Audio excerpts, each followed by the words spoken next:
Qu'est-ce que la cartomancie? La cartomancie est un art divinatoire où l'on utilise des cartes. C'est le support que j'utilise principalement et celui dont je vais brièvement vous parler aujourd'hui, en voix off, avec quelques images de mon quotidien en illustration.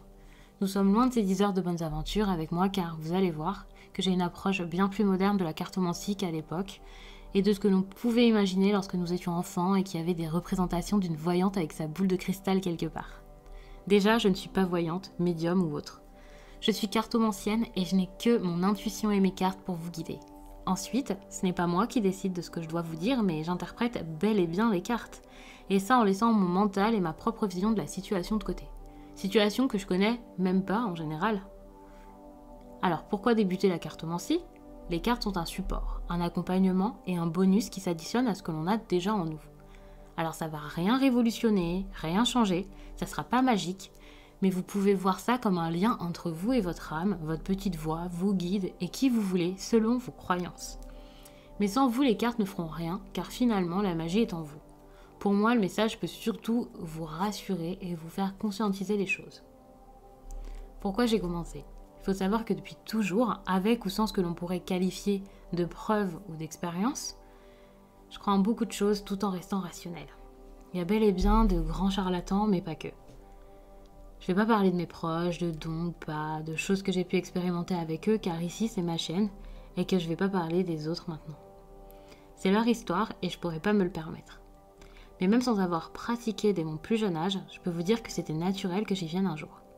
Qui plus est que j'adore découvrir plein de choses. Alors là, il y avait de quoi faire. Je me demandais juste si j'y arriverais, à quel point. De la curiosité donc. Et là, la révélation. J'adore les cartes, les voir, les manipuler, les comprendre et parler des histoires qu'elles me font découvrir. Alors du coup, vous, pourquoi commencer? C'est très personnel et propre à chacun. Pour certains, il y a l'attrait des cartes, de la nouveauté, de l'apprentissage.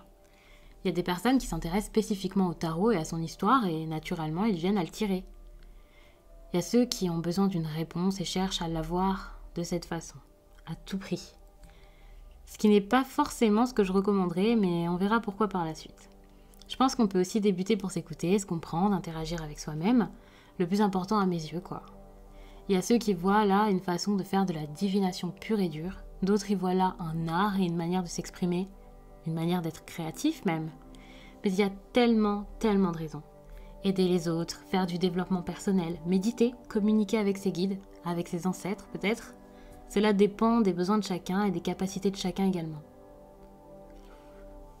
Du coup, pourquoi ne pas commencer la cartomancie pour une réponse particulière? Nous n'avons pas besoin à tout prix de cartes pour nous aider ou trouver une réponse. En vrai, ce n'est qu'un bonus, un coup de main. La réponse, elle est déjà là. Donc, est-ce que cela vaut le coup d'apprendre les cartes pour ça? L'intuition ne va pas se développer en 2 jours. L'apprentissage sera sûrement assez long, surtout pour répondre à des questions si importantes. Alors, je ne vais pas vous dire que le cheminement sera le même pour tout le monde. Certains seront à l'aise plus vite que d'autres, mais ce que je veux dire, c'est que ça prend du temps. Et selon moi, comme pour tout, il faut être assidu. C'est un sacré investissement en temps. Et je ne sais pas si pour une question, ça en vaut la peine. Enfin, tout simplement. Comment commencer? Ça, c'est une question que l'on me pose souvent. Et j'ai envie de vous dire tout simplement avec l'envie et la volonté, sans vouloir en faire son métier, tout le monde peut commencer facilement en achetant un jeu de cartes. Celui qui convient et un livre si besoin, si vous voulez. Vous pouvez même créer votre propre jeu, ça fonctionne très bien. Si vous achetez un tarot, surtout un Rider-Waite, essayez de le comprendre sans même lire le livret d'accompagnement. Regardez ce que vous ressentez par rapport aux illustrations, ce qu'elles vous évoquent. Examinez tout. La scène, l'arrière-plan, les symboliques cachées. Dans un tarot, rien n'est dû au hasard. Tout ce qui constitue la carte est là pour vous aider. D'une variété particulière de plantes à une expression, des couleurs à un objet par exemple. Pour commencer, il y a selon moi vraiment pas de règle. Oracle ou tarot, je pense que c'est quand même une question que je vois très souvent également. Alors, je vous parle de tarot depuis tout à l'heure, mais il existe aussi les oracles. D'ailleurs, un tarot est un oracle, mais alors les oracles, ce ne sont pas du tout des tarots. On nomme tarot ce qui en a la structure, c'est-à-dire 78 cartes, des lames majeures, des mineures, des as, des personnages, des deniers, des coupes, des bâtons, des épées. Et ça même si le nom change selon les tarots. pour en savoir plus sur les oracles, je vous ai justement fait une vidéo à ce sujet qui s'appelle « Cartomancie, quel oracle acheter pour débuter ?» Il faut savoir prendre du recul avec la cartomancie. Ça me semble tellement important de vous le dire que c'est vraiment le dernier point sur lequel je voulais venir dans cette vidéo. Gardez en tête que ce n'est pas une science exacte, ni même une science tout court. Que l'on garde son libre arbitre et que la vie, il faut la vivre sans trop vouloir l'anticiper. C'est comme pour tout, faut pas en abuser. Alors oui, je fais des vidéos très souvent, mais justement, car ça ne parle pas à tout le monde à chaque fois. Un coup ce sera pour vous, un coup pour moi, un coup pour votre meilleur ami, un coup votre frère, votre sœur, et pas vous. Parfois, tout le monde à la fois. Parfois c'est un encouragement, ou alors une mise en garde. Nous ne sommes pas obligés de consommer tout ce qui nous est proposé. Je dis bien nous car je regarde aussi des guidances lorsque j'ai le temps. Parfois une par semaine, parfois 3, 4, ou alors juste une par mois. Parfois une chaîne en particulier car c'est celle qui me parle à ce moment. Et plus tard je reviendrai sur une autre chaîne sans doute. Mais il y a même des moments où je regarde plusieurs chaînes à la fois dans la même période. Il faut savoir que je regarde également des vidéos même quand elles ne me parlent pas, juste parce que j'apprécie l'énergie de la personne.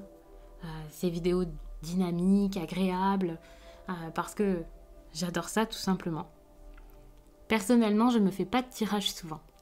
Et surtout pas la même question et le même domaine à chaque fois. Donc parfois je prends juste une carte où je me fais un tirage. Souvent quand je me fais un tirage, c'est surtout pour essayer une méthode que je compte vous faire en vidéo. C'est tout. Je consulte également une fois par an, voire 2. Cela me semble très bien.